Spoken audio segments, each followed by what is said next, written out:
안녕하세요. 전 30 후반의 새 아이를 키우고 있는 엄마입니다. 아이를 셋이나 키우다 보면 정말 순식간에 시간이 흐르곤 해요. 그러다 보니 뭐든지 멀티태스킹을 해야 합니다. 그런 이유 때문에 제가 이곳 채널의 애청자가 됐는데요. 애들 돌보며 장을 보며 귀로는 이곳 이야기를 들을 수 있으니 저같이 바쁜 사람들에게는 사막의 오아시스 같은 존재죠. 거기다 저도 저희 시어머니 되는 사람과 한바탕 했던 사람이라 이곳 채널이 더 친근하게 느껴집니다. 고부관계에 많은 갈등이 있겠지만 저와 같은 갈등을 하시는 분들이 많을 거라고 생각해요. 제 주변에도 심심치 않게 봤거든요. 그런데 같은 갈등이라도 제가 다른 분들보다 좀 더 황당한 일을 겪어서 이곳에 사연을 보내게 됐습니다. 그럼 바로 얘기해 볼게요. 우선 저희 친정집부터 설명을 하자면 저희 부모님께서는 선천적으로 장애가 있으셨던 분들이었습니다.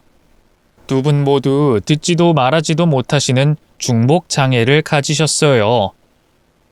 아빠는 왼쪽 다리도 불편하신 분이셨고요.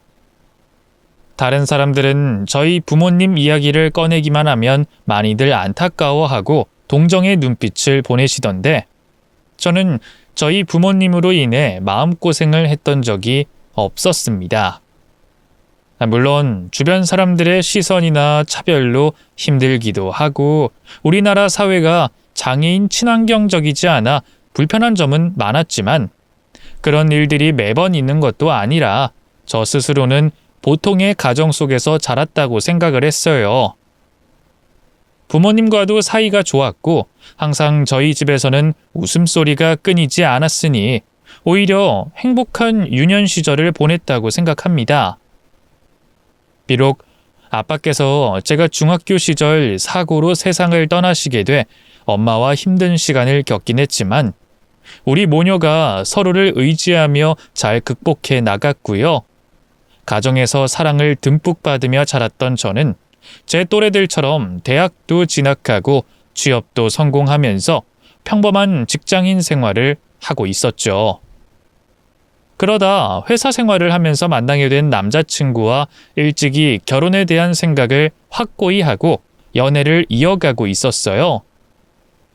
남자친구는 마치 거울을 보고 있는 것처럼 모든 게 다 잘 맞았고 어쩌면 다른 사람들에게는 특별할 수 있는 저희 집 상황을 알게 되고도 크게 놀라거나 일부러 더 배려해준다는 느낌 없이 자연스럽게 받아주고 이해해주는 사람이었습니다.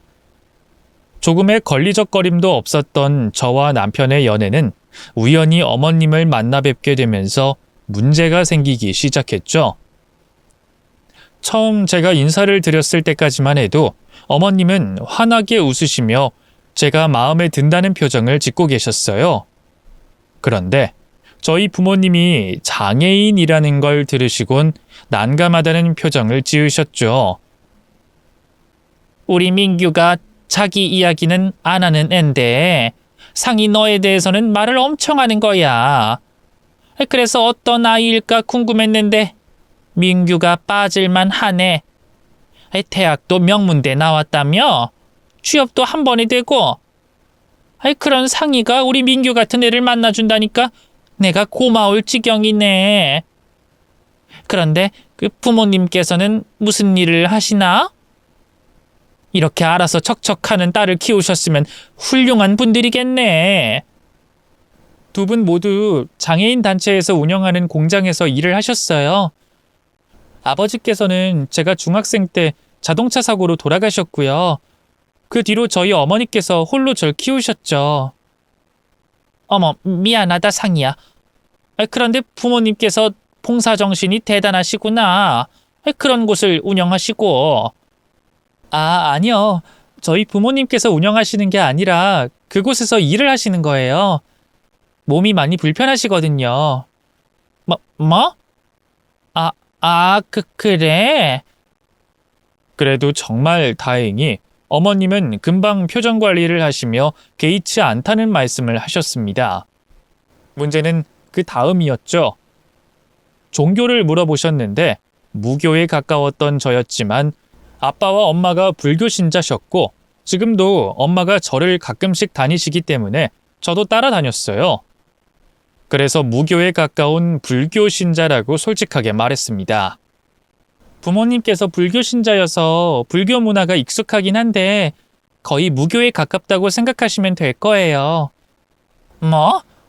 어머, 예수피, 예수피, 예수피. 성령의 불로 나를 영혼을 새롭게 하소서. 민규야, 상이야, 너희도 어서 예수피라고 말해라. 그래야 마귀가 얼씬 못하지. 저희 부모님께서 장애인이라는 것도 이해를 해주셨던 어머님께서 저희 집 종교에 대해 아시곤 언짢은 표정을 숨기지 못하시더라고요. 그리고 저에게 이상한 말을 되뇌라고 말씀하셨죠. 또 저보고 하루라도 빨리 교회에 나와 회개를 해야 된다고 하셨어요. 너 이번 주 주말에 뭐하니? 당장 나랑 우리 교회 가자. 교회 가서 얼른 회개해야 돼. 아무것도 몰라서 믿음이 없는 건 몰라도 우상 숭배하는 건 지옥으로 가는 지름길이야. 그러니까 만약 너희 어머니도 모시고 올 수 있으면 이번 주에 우리 교회로 모시고 오렴. 아니 어머니, 지금 상이한테 무슨 말씀하시는 거예요? 저도 교회를 안 나가는데 상이가 왜 나가요? 그리고 종교를 뭘 믿건 간에 자유가 있는 나라인데 그렇게 말씀하시면 안 되죠. 많이 당황스러웠습니다. 생각지도 못한 부분이었거든요. 그런데 아무리 결혼까지 생각하는 남편의 어머님이라고 하지만 마치 저희 모녀가 당장 지옥에 끌려갈 것처럼 말씀하시는 건 기분이 나빴습니다. 또 제가 굳이 개종을 하거나 종교를 가질 생각이 없었기 때문에 정중하게 어머님 제안을 거절했죠. 저도 웬만하면 대답을 피하고 싶었지만 어머님께서 너무 집요하게 제 대답을 원하셔서 피할 수가 없었습니다. 그런데 제가 교회 가는 걸 거절하자 그날 이후부터 어머님께서는 저와 남편을 떼어놓으려고 하셨죠. 결혼은 당연하고 연애조차도 하면 안 된다고 난리였습니다. 남편에게는 저와 헤어지라고 강요를 하셨다고 했고 남편이 귀를 닫자 제가 있는 회사로 찾아와 똑같이 헤어지라고 하셨죠. 회사 사람들까지 있는 곳에서 악을 쓰니 저도 남편에 대한 마음이 흔들릴 수밖에 없었습니다. 남편과는 너무도 사랑하고 우리 둘 사이에는 작은 문제도 없었지만 내 가족으로서 어머님을 감당할 수 있겠냐는 생각에는 자신 있게 대답을 할 수가 없었죠. 물론 해결해 보지도 않고 그런 생각을 했던 건 아니에요. 좋은 예도 많이 보여드렸고 이성적이고 합리적인 생각도 말하며 남편과 제가 어머님을 설득시키려고 했습니다. 하지만 모든 종교 중심적으로 생각하는 어머님을 이해시킬 순 없었죠. 남편이 실망할까 내색은 하진 않았지만 우리의 인연이 여기서 끝날 거라고 속으로 생각하고 있었어요. 그런데 그때 제 뱃속에 아이가 생기며 상황이 변하게 됐죠. 제 몸속에 남편의 아이가 있다는 이야기를 듣게 된 어머님도 차마 애를 포기하고 헤어지라는 말은 하지 못하셨어요. 결국 남편과 저는 결혼을 서두르게 됐죠. 하지만 여전히 시모는 저를 못마땅히 하고 있었습니다. 그래서 전도를 멈추지 않았죠. 그런데 가고 싶다고 해도 여유가 없었어요. 배가 더 부르기 전에 결혼식 준비도 해야 되지. 임신이 처음인 상황에 출산 준비도 해야 되지. 거기다 회사까지 다니고 있었으니 정신이 하나도 없었죠. 그런데도 너무 집요하게 전도를 하는 시모로 인해서 몇 차례 억지로 교회에 참석을 하게 됐습니다. 그것도 점점 바빠지는 일상으로 인해 자연스럽게 발길이 끊기게 됐지만요. 결혼식을 올리고 나서는 그래도 좀 편했어요. 저는 거짓말까지 하긴 싫었는데 남편이 먼저 시모에게 거짓말하며 교회에 나가고 있다고 말을 했거든요. 이제 결혼식도 치렀으니 여유가 좀 있을 텐데 너 다시 교회에 나와야 된다. 그래야 뱃속에 애가 무사히 나오지. 네가 하나님 자식이 되기 전에 죄 지은 게 좀 많아? 잘 몰랐다고 하지만 제사 지내는 거 그게 전부 마귀 귀신 불러내는 일이잖니. 거기다가 절까지 했으니 그 더러운 것들 떼어내려면 정말 열심히 교회 다녀야 한다. 어머니, 저희 교회 나가요. 저희 집 왔을 때 못 보셨어요? 큰 교회 보이는 거, 거기 다녀요. 여보. 제가 어머니가 이럴 것 같아서 먼저 다니자고 했어요. 저희 집에서 어머니 댁까지 거리가 얼만데 주일날 왔다 갔다 해요. 저희랑 같이 교회 다니고 싶으신 거면 저희 교회로 옮기세요. 교회가 학교인 줄 아니? 교회는 그렇게 막 옮겨 다니는 거 아니야. 거기다 내가 권사 자격 얻으려고 우리 교회에 얼마나 열과 성을 다했는데. 어쨌든 다행이다. 교회 다닌다고 하니. 아무리 아파도 빠지지 말고 나가야 된다. 몸 아픈 것도 전부 병마귀가 붙어서 그런 거니. 시어머니 되는 분에게 거짓말을 한다는 게 마음에 걸리긴 했지만 그 일로 많이 편하긴 했어요. 저희 친정집을 보고 지옥을 간다니 마귀짓을 한다니 이런 말이 쏙 들어갔고 전도를 해야 한다며 하루 종일 걸던 전화도 딱 끊겼죠. 하지만 금방 거짓말이라는 걸 들키게 됐습니다. 남편이 다닌다고 거짓말한 교회에 시모가 아는 분이 있었던 거죠. 너 시어머니가 우습게 보이냐? 어디서 거짓말을 해? 이게 다 네가 교회를 안 다녀서 그런 거다.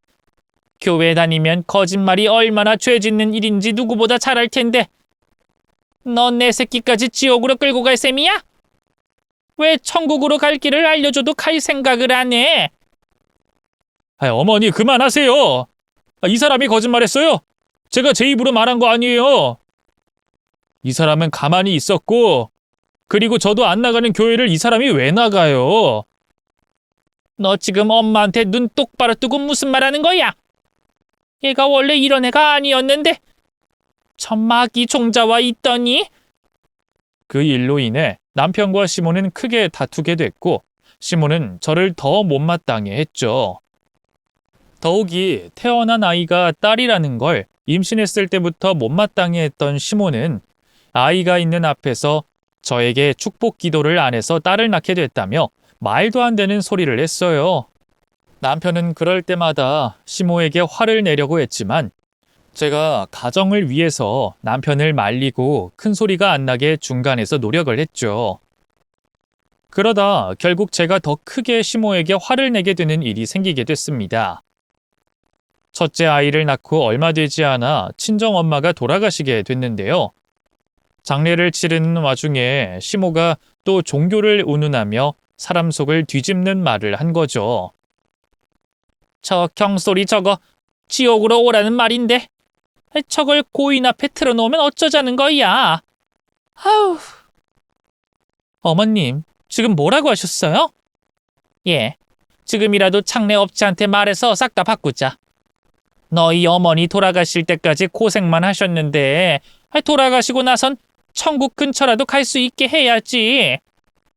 내가 우리 교회 목사님과 권사님들에게 말해서 아주 성스럽게 가실 수 있게 해주마. 그러니까 지금이라도 바꾸자. 적당히 좀 하세요. 어머님이 뭔데 저희 엄마 인생을 평가하시고 천국에 간다 지옥에 간다 말하세요? 조문하러 오셨으면 조문만 하고 가세요. 너 처음부터 내가 말하고 싶었는데 속에 화가 많은 것도 전부 마귀들이 옆에서 네 마음 건드려서 그러는 거야. 알아? 그 소리 좀 그만하세요. 자기랑 생각 다르면 다 마귀예요? 어머님이야말로 외국에서 들어온 신 믿으면서 뭘 그렇게 정통성이 있는 사람처럼 고결한 사람처럼 말씀하세요? 천국이든 뭐든 하나도 안 가고 싶고 부럽지도 않으니까 제발 가만히 좀 있으세요. 네? 여보, 당신 진정해. 장모님 편안히 보내드려야지. 어머니, 그냥 가세요. 그리고 다시는 연락도 하시지 마시고요. 저희 찾아오지도 마세요. 저도 이제 더는 안 되겠습니다. 그놈의 종교 때문에 제 아내, 제 딸, 그리고 아내 가족들까지 힘들게 하고 싶진 않네요. 친정엄마 장례식에서 있었던 일로 남편이 먼저 시모와 연락을 끊고 살자고 했고, 저는 다시는 시모를 보고 싶은 생각이 없었기 때문에 남편의 뜻을 따르기로 했습니다. 그리고 정말로 시모의 연락을 피하며 만나지 않았죠. 그날 이후 정말 마음 편히 살았던 것 같습니다. 안 그래도 좋았던 부부 사이가 더 좋아지며 둘째까지 가지게 됐죠. 그렇게 또 2년간 어느 누구에게도 시달리지 않고 마음 편히 지내고 있던 도중 시모 쪽에서 먼저 연락을 해왔어요. 저희에게 사과를 하고 싶다고 말이죠. 집까지 찾아와 용서를 구하는 시모를 보며 전 별로 감흥이 없었습니다. 저희 엄마에게 막말한 모습이 아직도 잊혀지지 않았으니까요. 그런데 제 눈치를 보고 있는 남편이 눈에 밟히더군요. 남편에게는 그래도 자신이 낳아준 부모인데 내가 이렇게까지 해도 되나 싶었습니다. 무릎까지 꿇고 잘못을 비니 시모의 본심을 의심하면서도 이쯤하자 싶었죠. 만약 비슷한 일이 벌어지면 그땐 단칼에 연을 끊어버리면 되니까요.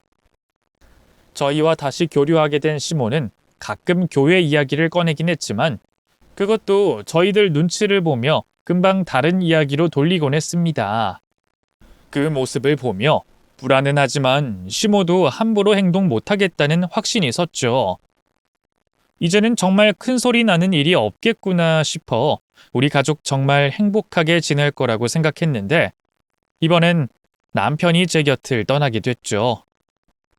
회사에서 남미 쪽으로 2년간 해외 발령이 났는데 남편이 가게 됐습니다.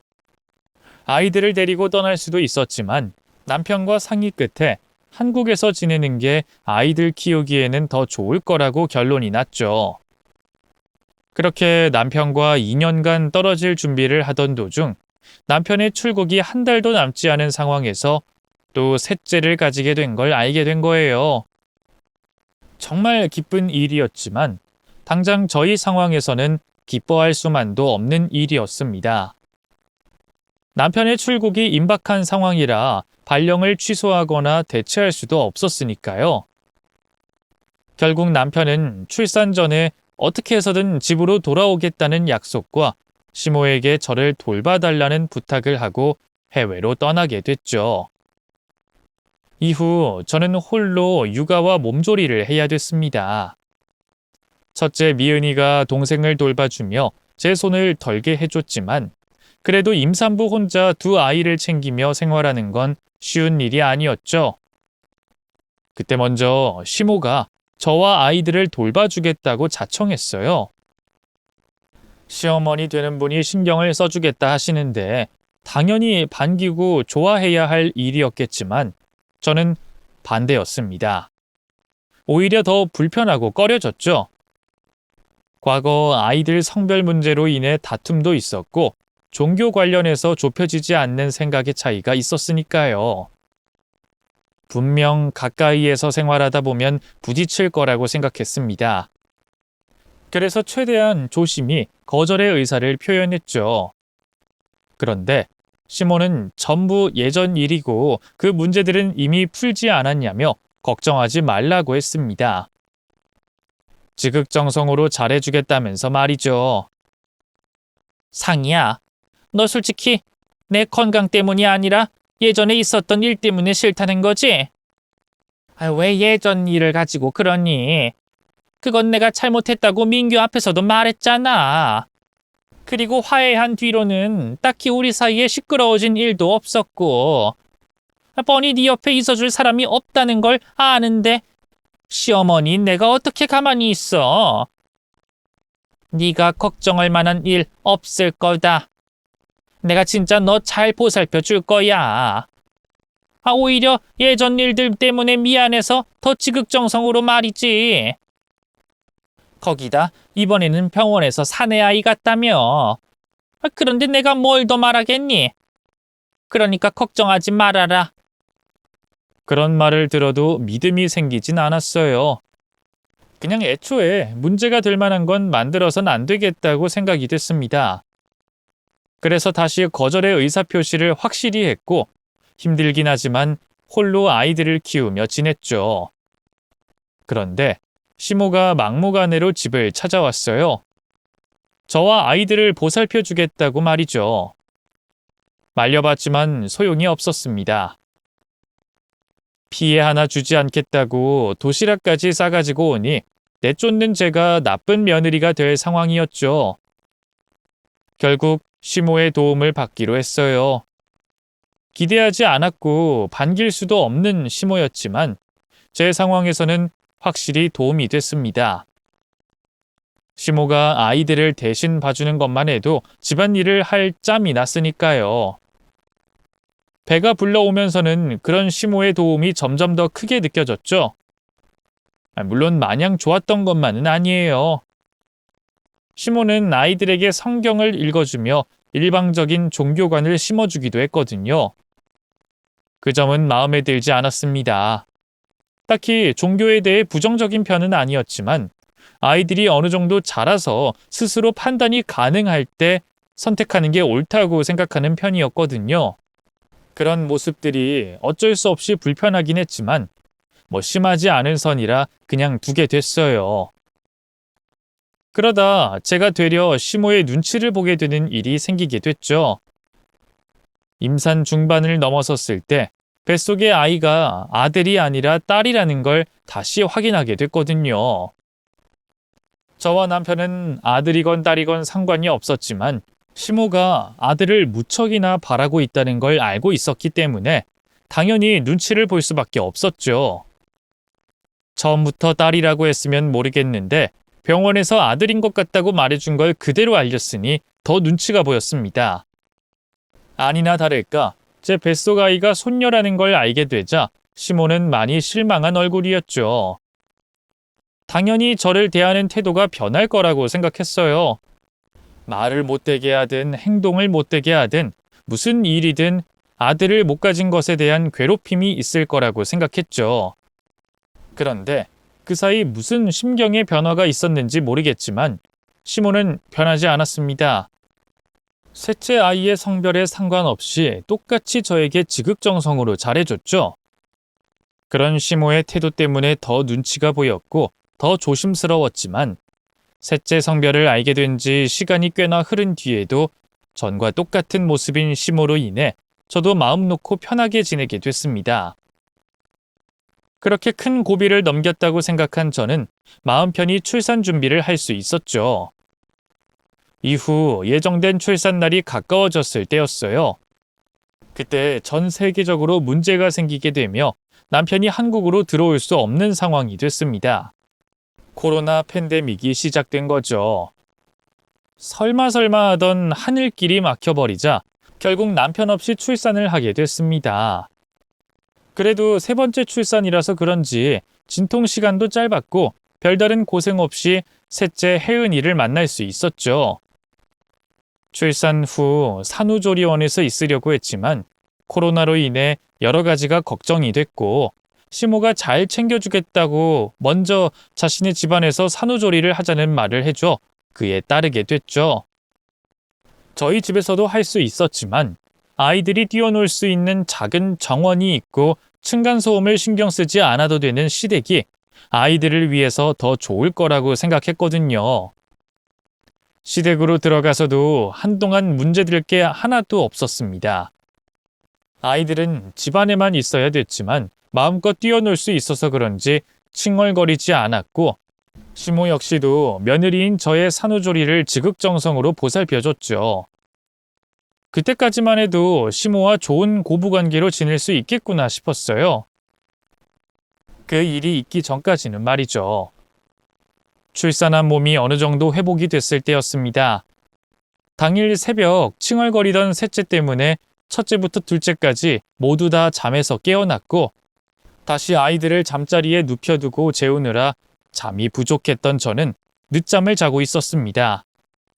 그런데 그때 차갑고 날카로운 감촉이 제 손목에서 느껴져 바로 잠에서 깨게 됐죠. 눈을 떠보니 제 손목에 수갑을 채우고 있는 시모를 보게 됐어요. 어머님, 지금 뭐 하시는 거예요? 별거 아니다. 이렇게 해도 움직이는데 문제 없으니 그냥 평소처럼 생활하면 된다. 너는 이제 이 방 안에서만 생활할 거다. 미은이, 서은이는 내가 돌봐줄 테니 너는 혜연이 젖만 먹여주면 되고. 네? 장난이시면 하나도 재미없으니까 그만하시고 얼른 풀어주세요. 어머, 이거 진짜 수갑이네? 거기다 쇠사슬까지. 어머님, 지금 도대체 뭘 하시는 거예요? 내가 방금 말했잖니.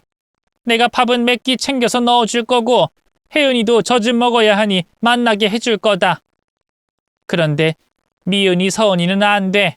그리고 여기 이거 성경책이랑 노트인데 매일 큐티 적으면서 지내면 된다. 이 세상 진리가 거기에 다 들어가 있으니까 허투루 보려고 할 생각 마라. 네가 큐티 적으면 내가 확인도 할 거니까. 어머님, 장난 그만 치세요. 계속 이러시면 저도 더는 못 참아요. 얼른 풀어주세요. 네가 못 참으면 어쩔 건데. 애가 셋인데 뭐 신고라도 하게. 그리고 지금 신고할 여력은 되고. 네 휴대폰 내가 가지고 있으니 허튼 생각은 하지도 말고. 이게 전부 너와 내 아들 그리고 손녀들을 위한 일이니까 내가 하라는 대로만 해라. 그 말이 끝이었어요. 그날 이후로는 제가 뭐라고 물어도 시모는 대답하지 않았죠. 제 젖을 먹어야 하는 혜은이를 만나는 것 외에 아이들과 만나게 해주지도 않았고 남편에게 무슨 일이 있는지 바깥 상황은 어떤지 단 하나도 말해주지 않았습니다. 시모가 저와 대화를 하는 건 오로지 기도 내용과 큐티 내용을 알려줄 때뿐이었죠. 처음에는 금방 끝이 날 거라고 생각했는데 그 끝이 보이지 않으니 미칠 것만 같더라고요. 그땐 정말 큐티를 적는 그 공책이 너무 고마웠습니다. 공책에 제 상황을 적어 내려가고 날짜를 세는 것만으로도 제가 살아있다는 걸 느끼게 해줬죠. 그렇게 꼬박 100일을 보냈어요.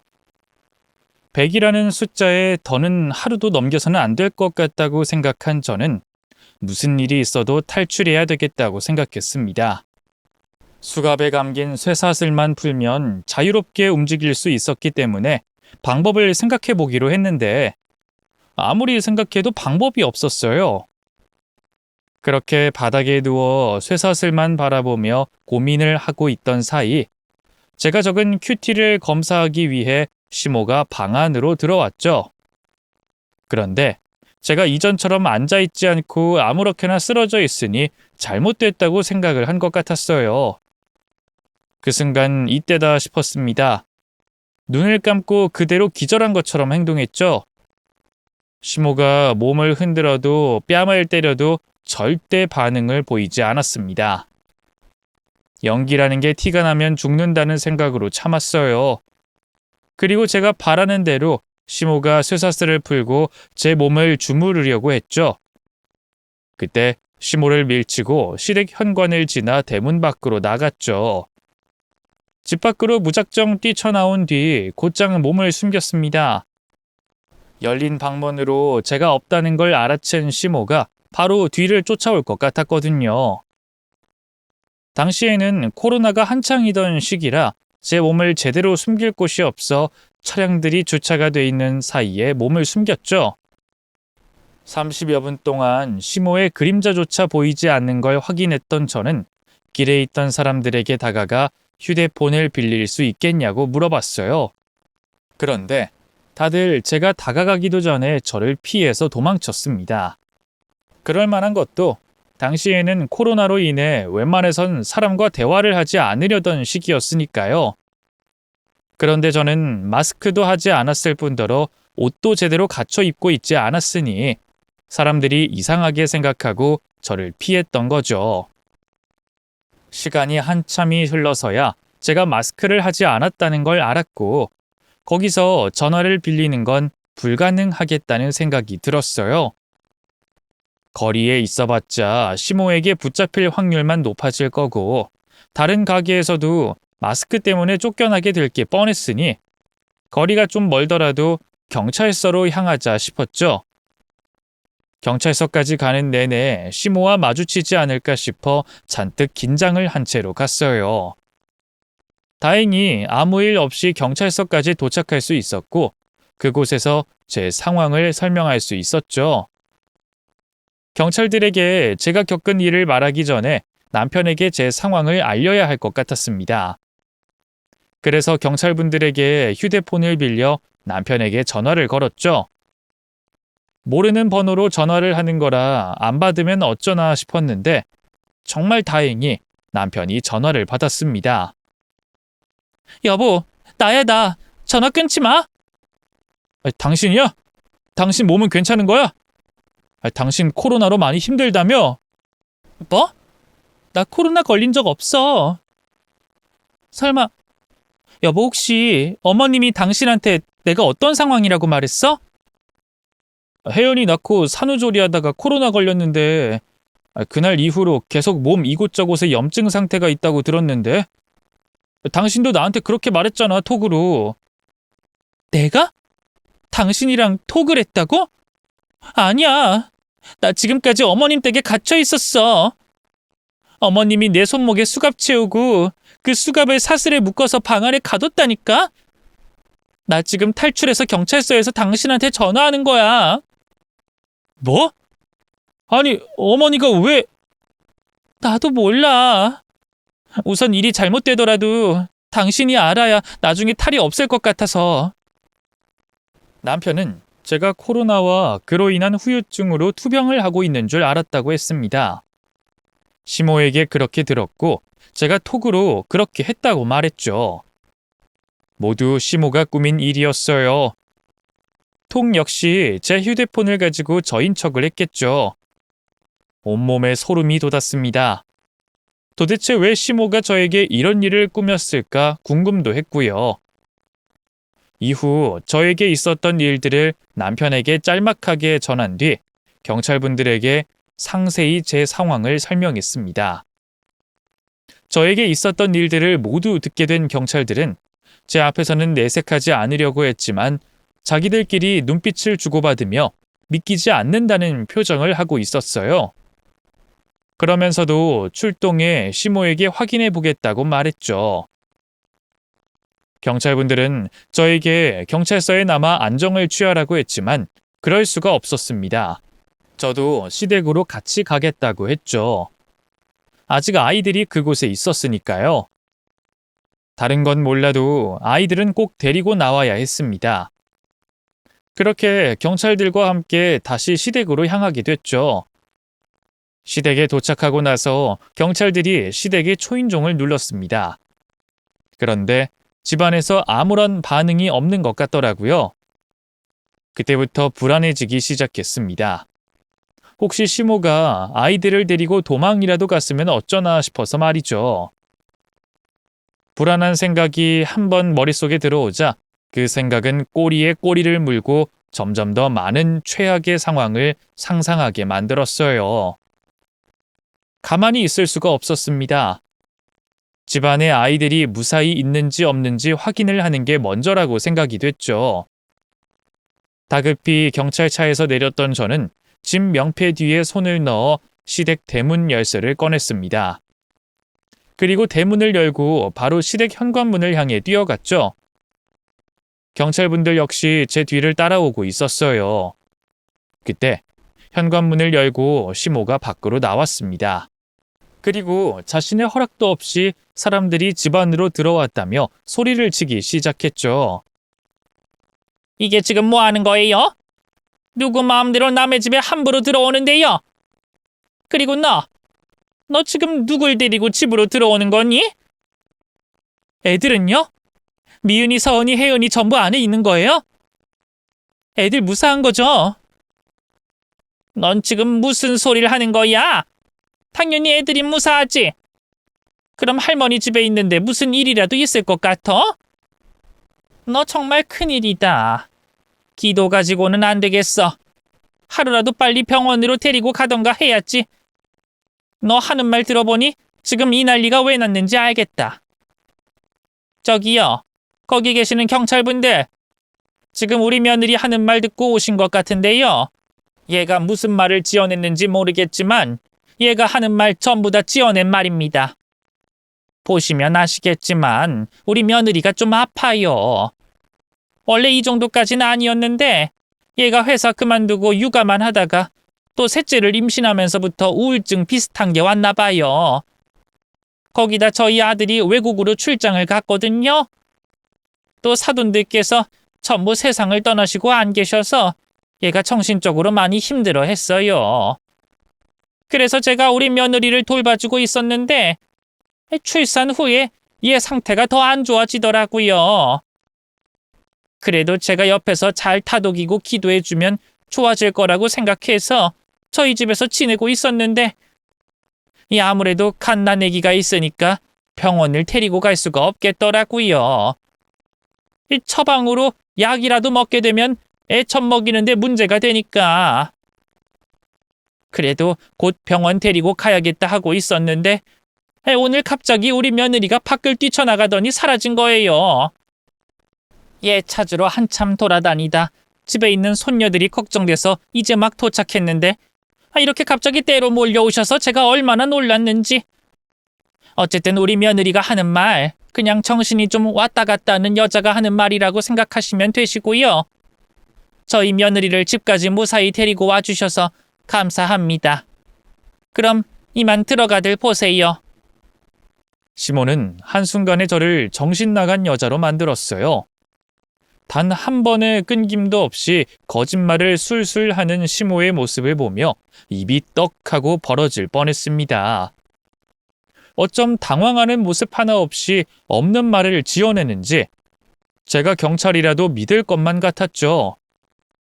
만약 저에게 아이들이 없었더라면 아무 말도 못하고 그 자리에서 시모가 원하는 대로 당했을 거예요. 하지만 저에겐 제 딸들이 있었고 제가 미친년이 됐든 우울증에 걸린 거짓말쟁이가 됐든 간에 아이들을 시댁에서 데리고 나와야 했었죠. 다 상관없으니 우리 애들만 데리고 나가게 해주세요.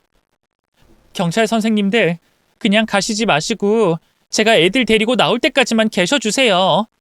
그건 해주실 수 있잖아요. 어머니 나오세요. 우리 미은이, 서은이, 혜은이 데리고 나와야 하니까. 문 앞에서 나오시라고요. 너 정말 왜 이러는 거니? 애들 데리고 무슨 짓 하려고? 저기 경찰분들은 그냥 가주세요. 경찰분들이 옆에서 얘 말을 믿어주시고 계시니까 얘가 더 현실 감각이 없어지는 것 같아요. 제가 위험한 상황 벌어지면 신고할 테니 우선은 그냥 가주세요. 시몬은 어떻게 해서든 경찰들을 집안에서 내쫓으려고 했습니다. 그때까지 제 손목에 수갑이 채워져 있었으니 경찰들이 집을 나서는 순간 절 제압하려고 했겠죠. 경찰분들이 시댁을 나가기 전에 아이들을 집안에서 데리고 나와야 했습니다. 그래서 시모를 밀치고 현관으로 들어가려고 했죠. 시모는 비켜줄 수 없다는 듯 제 앞을 가로막고 있었고 결국 서로 밀고 밀치는 몸싸움을 벌이게 됐습니다. 그때 경찰분들이 저희 두 사람을 중재했고 시모에게 몇 가지를 확인해줬죠. 자, 이러지 마시고요. 저희도 어쨌거나 신고받고 온 상황이라 며느리분이 하신 말씀이 맞는지 확인을 해야 합니다. 우선 급한 거 먼저 할게요. 그 아내 며느리 자제분, 그러니 할머니 손녀분들이 무사히 있나요? 네? 네. 그러면 저희가 먼저 들어가서 손녀분들에게 별일 없는지 확인할게요. 그리고 며느리분 수갑 채우신 건 맞으세요? 아니요. 제가 며느리한테 수갑을 왜 채웁니까? 며느리분이 방금 전에 밖으로 뛰쳐나갔다면서요. 그러면 그 사이에 며느리분이 수갑을 어딘가에서 구해서 채웠다는 건가요? 앞집 CCTV도 있고 주차된 차량 블랙박스도 있어요. 거기서 며느리분이 수갑 찬 상태로 집 밖으로 나오는 장면이 있으면 지금 이거 문제될 수도 있는 거예요. 네? 수갑은 제가 이상한 짓 할까봐 내가 채웠어요. 그럼 수갑 풀어주세요. 그리고 저희랑 같이 집에 가서 아이들 확인해 보죠. 그 며느리분도 같이 집 안으로 들어가도 되죠? 어머님 말씀대로라면 도망가는 게 걱정이지 집에 있는 건 문제될 게 없잖아요. 그렇죠? 그거야 뭐 그렇죠. 다행히 경찰분들은 제 말을 더 믿는 듯 보였습니다. 결국 시몬은 현관문을 열어줬고 저는 문이 열리자마자 아이들을 찾기 위해 손살같이 집 안으로 들어갔죠. 아이들은 안방에 모여 있었어요. 아이들을 찾은 것만으로도 전 더는 바랄 게 없었죠. 아이들을 데리고 당장 이 집을 나가고 싶었습니다. 그런데 집 안으로 들어온 경찰분께서 저에게 눈빛으로 어느 방에 있었는지 물어보는 것 같았어요. 그때 정신이 팍 하고 들었습니다. 도망가는 게 다가 아니겠다. 지금 이 순간을 그냥 넘겨버리면 내가 100일간 당했던 일들의 증거들이 다 없어지겠다 싶었죠. 그래서 그 자리에서 일어나 제가 바로 방금 전까지 갇혀 있었던 방의 방문을 열었습니다. 정말 다행히도 제가 방을 떠났을 때 당시와 똑같은 모습이었어요. 저는 경찰분에게 방 안을 가리키며 이곳에서 갇혀 100일 동안 지내고 있었다고 말해줬죠. 그런데 문제가 있었습니다. 2, 3일에 한 번씩 방 청소도 하고 이불도 갈아주고 하다 보니 다른 사람이 보기에는 이 안에서 100일을 갇혀 있었을지 이틀을 갇혀 있었을지 알 수가 없는 상황이었죠. 제가 도망가지 못하게 수갑과 연결시킨 쇠사슬을 제외하면 수상하게 보이는 모습이 하나도 없었습니다. 시모도 이걸 눈치채고 발뺌하기 시작했죠. 여기에요.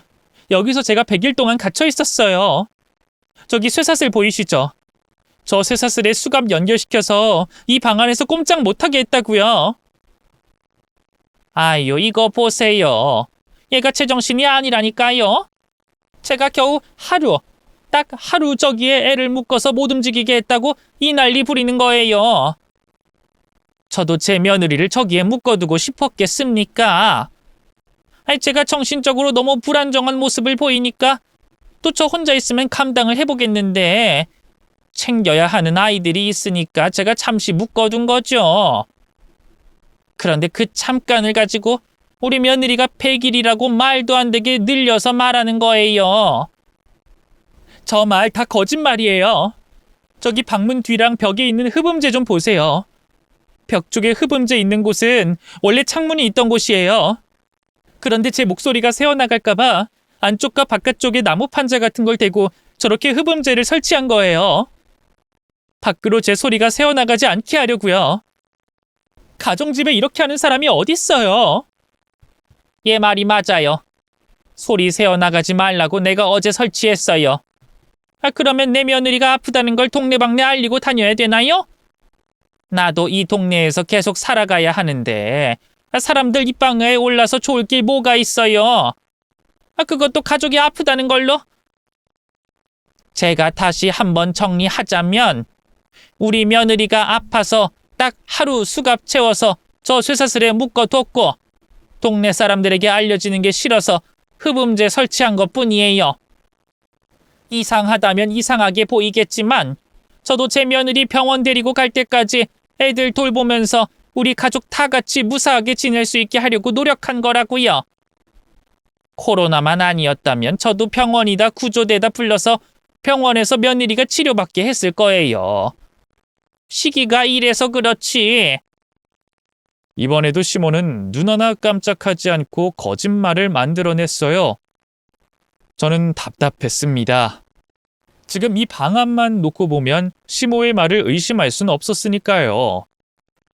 그때 경찰분께서 남편과 제가 통화한 내용에 대해서 확인을 하셨죠.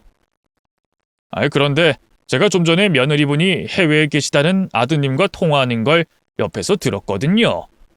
그 아드님께 전화로는 며느리분이 코로나 확진으로 계속 아팠다고, 그래서 면회도 못하고 있었다라고 하셨던데 그럼 방금 하신 말과 다르잖아요. 그것도 똑같죠. 어떻게 해외에 있는 아들한테 며느리 상황을 솔직하게 말합니까?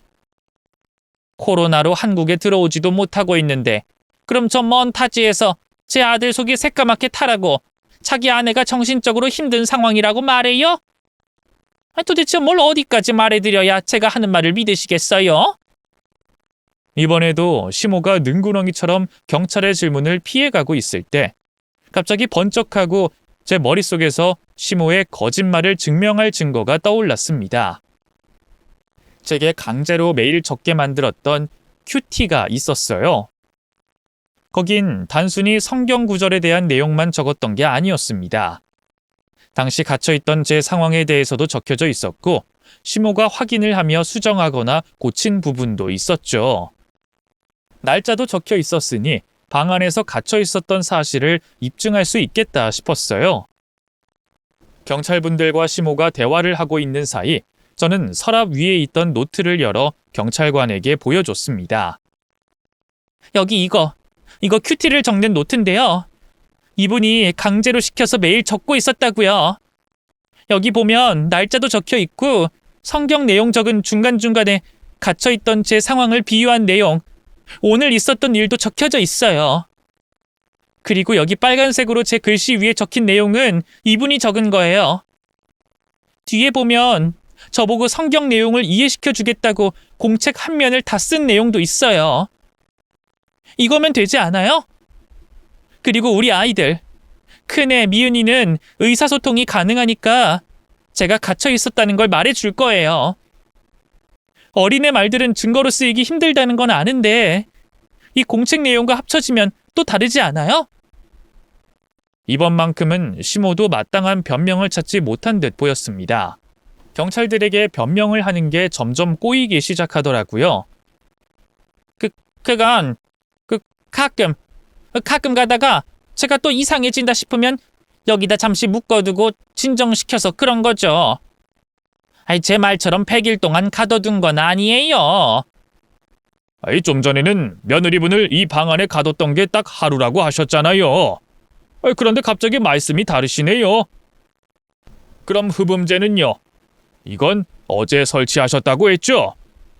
그럼 그전에는 며느리분이 고분고분 여기에 묶여 있었다는 거예요? 아니, 그러니까 그게... 우선 여기서는 제대로 확인이 불가능하니까 같이 서까지 가시죠. 저희도 여기 노트에 적혀있는 내용을 다 확인해 봐야 하기도 하고 또 손녀분 증언 오염되기 전에 확인해 봐야 할 것 같고요. 아니, 무슨 조사를 받는다고... 이거 그냥 가족 일이에요. 저희들끼리 해결하면 되는 거라고요. 요즘 경찰들은 할 일도 없어요. 코로나로 난리인데 사회 치안에나 신경 쓸 것이지 왜 도와달라고 하지도 않은 일에 간섭을 하고 끼어들어요? 며느리분이 도와달라고 하셨고 확인해야 할 일이 있어서 서까지 동행해달라고 부탁하는 겁니다. 주장하시는 말씀처럼 며느리분이 정신적으로 아프시고 이게 단순 해프닝이라면 다른 문제 없이 끝날 일이라고요. 오히려 이렇게 하시는 게 일만 키우는 행동이니 같이 가주세요. 시몬은 경찰서에 가서 조사를 받아야 한다고 하니 점점 흥분한 모습을 보였어요. 거기다 동료 경찰분께서 무전으로 이번 일에 대해 이야기를 주고받으니 시모의 불안감은 더더욱 커져가는 듯 보였죠. 경찰서를 찾아가 본 적 없는 시모의 입장에서는 경찰에게 간단한 조사를 받는 것조차 큰 부담이 됐을 겁니다. 결국 자기가 스스로 폭발해버리며 모든 걸 자백해버렸죠. 내가 왜 저 마귀 종자 때문에 경찰서를 가? 난 잘못한 거 없어. 난 우리 아들, 우리 손녀들, 또 저 애를 위해서 행동한 거라고. 당신들이 하나님을 믿는지 모르겠지만 믿음이 강한 사람이라면 느낄 수 있을 거야. 저 아이에게 얼마나 많은 마귀들이 붙어 있는지. 제가 임신을 3번이나 하면서 사내 아이를 못 가졌던 것도, 제 부모들이 장애를 가졌던 것과 일찍이 죽은 것도 전부 저 집안 마귀 때문이라고.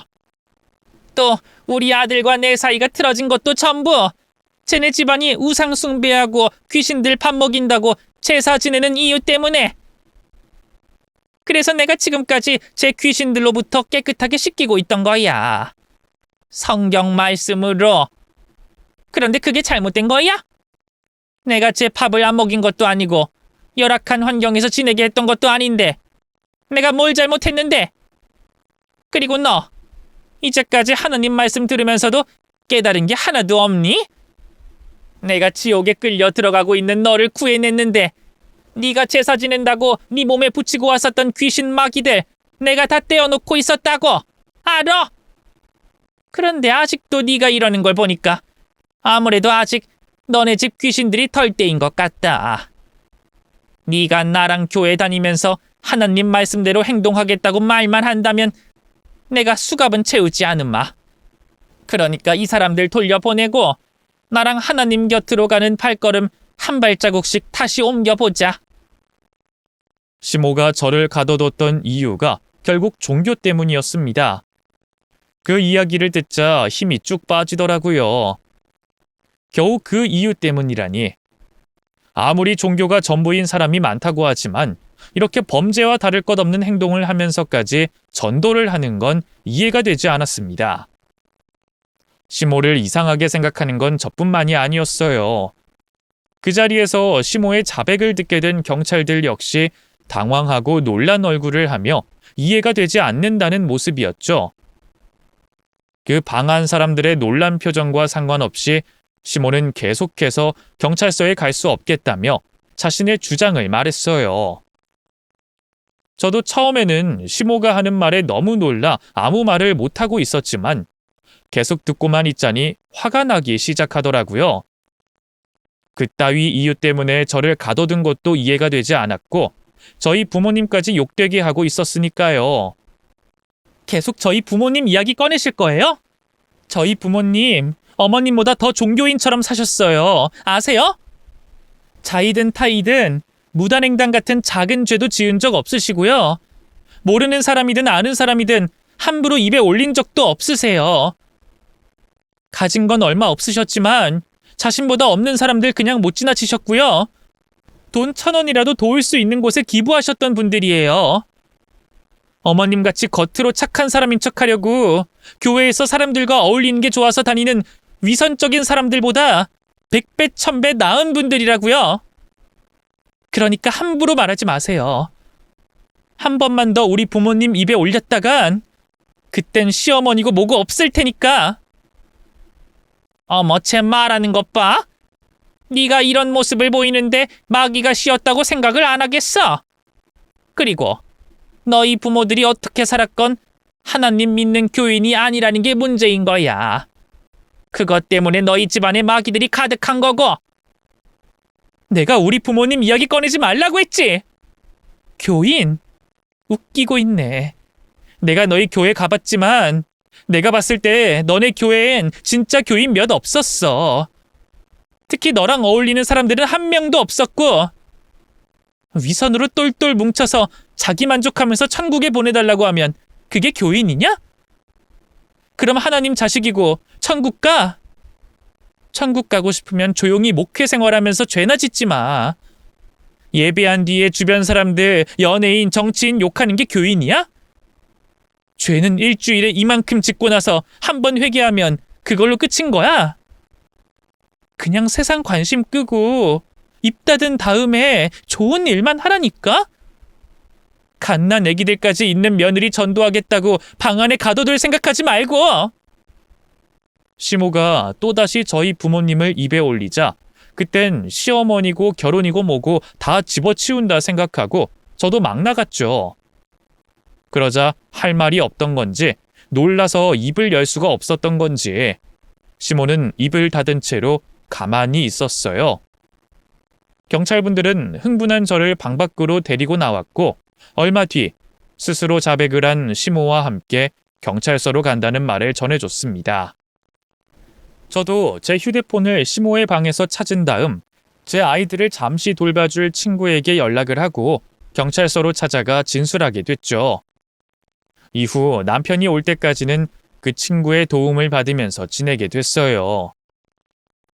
형사재판으로 넘겨졌던 시모는 상해, 감금, 강요 등의 혐의가 인정됐지만 초범이라는 이유로 징역 6개월에 집행유예 2년이라는 처벌을 받았습니다. 법원에서는 원칙대로 내린 처벌이겠지만 저로서는 불안할 수도 있는 처벌이었죠. 다시 시모가 저와 제 아이들에게 찾아올 수 있었으니까요. 그런데 시모가 재판을 받는 사이 남편이 드디어 한국으로 돌아왔습니다. 그리고 재판을 받고 나온 시모에게 용서할 수 없다는 말을 하며 더 이상의 부모와 자식의 연을 이어갈 수 없겠다고 했죠. 물론 시모는 앞으로 종교의 종자도 교회의 교자도 꺼내지 않겠다고 했지만 남편은 강경했고 저 역시 시모와 다시 가족으로서의 인연을 맺을 바에 이혼하겠다는 마음을 먹고 있었기 때문에 칼같이 연을 끊었습니다. 이후 지금까지 시모와는 일절 연락하지 않고 각자의 삶을 살고 있어요. 가족이 된다는 건 하나가 된다는 의미가 있겠지만 그 하나 안에서도 각자의 개성과 생각을 존중해 주는 게 진정한 가족이 아닐까 생각합니다. 그런 점에서 우리나라의 인간관계와 가족의 형태는 굉장히 일방적인 모습을 보이는 것 같아요. 아마 그런 식의 사고방식만 없어진다면 적어도 가족 간의 갈등은 많이 사라질 거라고 생각되네요. 조금만 자신의 생각을 유연하게 또 상대방을 존중해 줬으면 좋겠다는 생각을 합니다. 그럼 제 이야기 여기서 마치겠고 끝까지 읽어주셔서 감사합니다.